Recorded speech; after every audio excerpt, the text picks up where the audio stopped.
So great to reconvene, sir. Thank you for taking a minute out. Oh, my pleasure. It's good to talk to you again. So, as I was kind of mentioning before, we had a little bit of a technology gap there. I love the way the trombone sounds on this. I love the idea of the name Rivers celebrating Pittsburgh. What a great album. So, thank you for taking a minute out. Thank you so much for that. Yeah, it's it was really exciting to get to do it, and you know, when it was time, I knew it was time. The right group came together. The compositions were in a certain place, and just the energy felt good.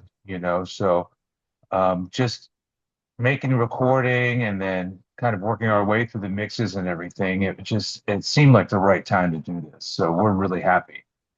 The one thing about jazz music is the reason why we feel it is because it has so much soul. It comes from such a deep place. And I Yeah, know as a non-musician but a jazz lover coming from Kansas City, anything that's hypercentric to Kansas City just gives you that pride in where you're from. And that's the definitely. thing about this album. Pittsburgh, Rivers, the history that you have there, this had to just be a wonderful thematic joy to be able to make this kind of album. Yeah, I mean to do it here is has a lot of significance for me. But and obviously known as the River City, the city of bridges, the home of the three rivers. That has a lot to do with the culture here. But I also think of the rivers in terms of the many rivers, streams, and the tributaries that have contributed, that have come into my life because I've traveled a lot. I've worked with a lot of musicians from different places in the world. And, again, arriving at a place where it was time to put this record out, I wanted to do it firmly from Pittsburgh and this great rhythm section, but also keeping in mind that and being influenced and inspired by actually all of the influences I've had in my entire life that have brought me to this point, you know and that's musicians, but also teachers and family members and friends and my kids, and just I just wanted to be honest with my, my reasons for doing this. It's and the thing about it is, um, I'm really grateful for what I've um, gotten to experience in my lifetime. And, things aren't always the way we wish them to be or plan for them to be. But when you look at just all the positive tributaries into my life and my music, it's just with great, with a lot of gratitude that I put forth this record, um, and all the support and influences that have come my way. And like sounds like Art Blakey, Billy Strayhorn, Mary Lou Williams from Pittsburgh, PA, Ahmad Yeah, Jamal. There's all of these people, and what we've learned from these albums, from all of those musicians, is that anytime you put their album on, you're going to feel good. There's a swing, there's a feel. It's the reason why we fall in love with this art form. When you go into the studio and start making this album, what's kind of your vision? Are you looking to kind of be emblematic of that era of albums in general that just made you want to continue listening to it? What's your methodology when you start making these albums? well, for me, I want to be clear as to what message I'm sending, and also I want honesty in the studio because a lot of times musicians get into the studio and the record uh, button has been pushed and people change. They change their approach. There's this whole head trip about what you should do in the studio versus when you're practicing alone or playing in a club. So often I like, while in the studio, in my experiences, there's these in between takes where musicians loosen up and kind of play together and have a sense of abandon, and so I'll usually point that out when it's happening and say that's what we want.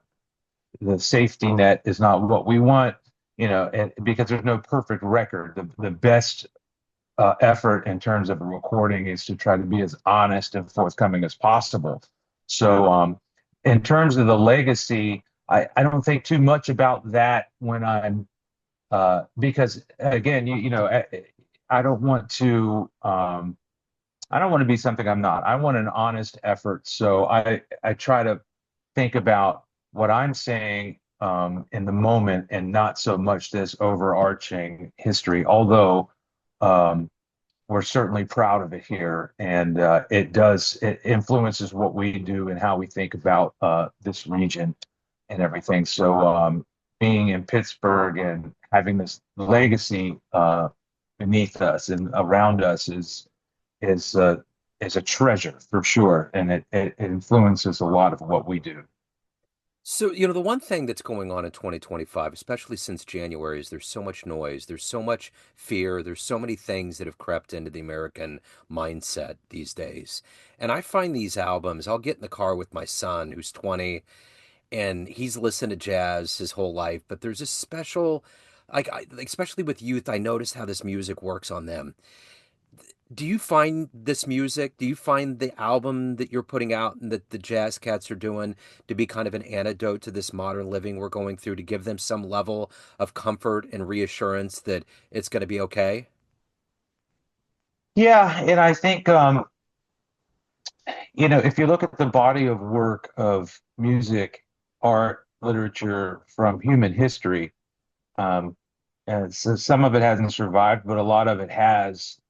So just being grounded in the process is what is the message. What you're asking about, everything's going to be okay because um, you can do this work and you can live this life, or you can sit on the internet and argue with people. So, when you look back, what's going to mean more? What's going to mean more now to you, to the people around you, and the people listening and watching.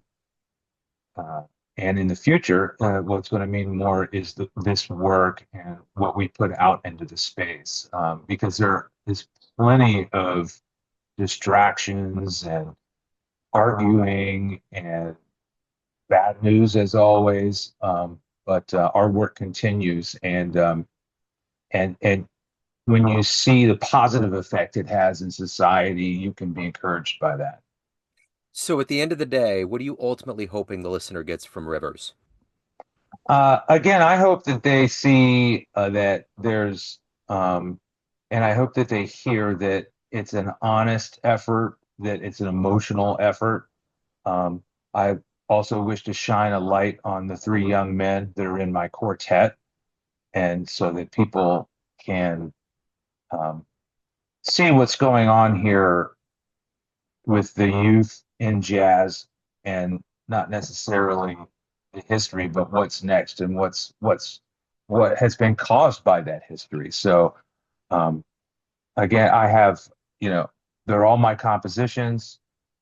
Um, I played my best. I think the band and I work together very well. So I just and not to mention the efforts from others, the co-producer Matt Parker, my wife who did all the photography and CD design, um, and like we mentioned before, all those influences. So just take the record as a whole. It is a record, and musicians are still making records. It's not 13 singles. It's definitely a record with an order. So I would encourage people to get the whole picture, to look at the cover, read the liner notes, and listen to the music.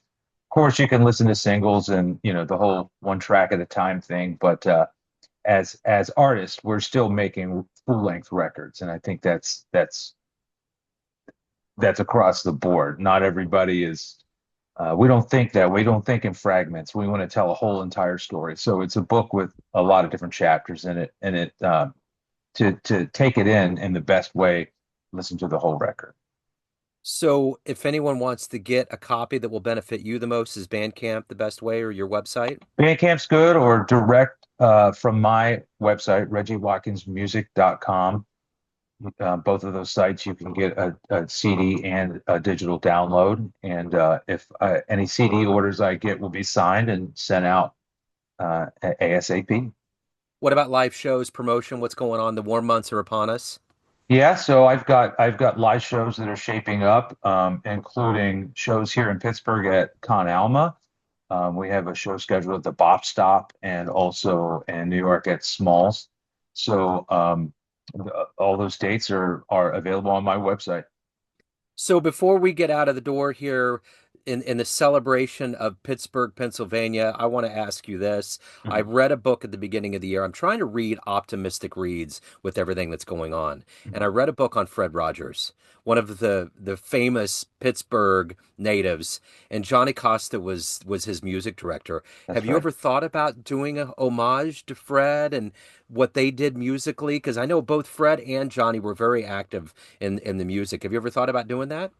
I haven't thought about spearheading that. I would love to support that effort, Yeah. and I'm wondering um, who the right people to involve with that. I know my friend and uh, band leader Orrin Evans has a deep love of Mr. Rogers and his message. He's from Philadelphia, but Pittsburgh's like his second home. So I can see he might be one of the ones to spearhead that. His wife is from Pittsburgh, Dawn.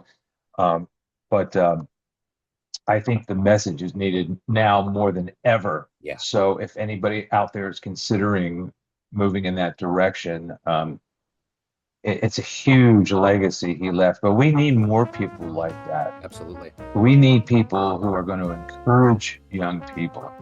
And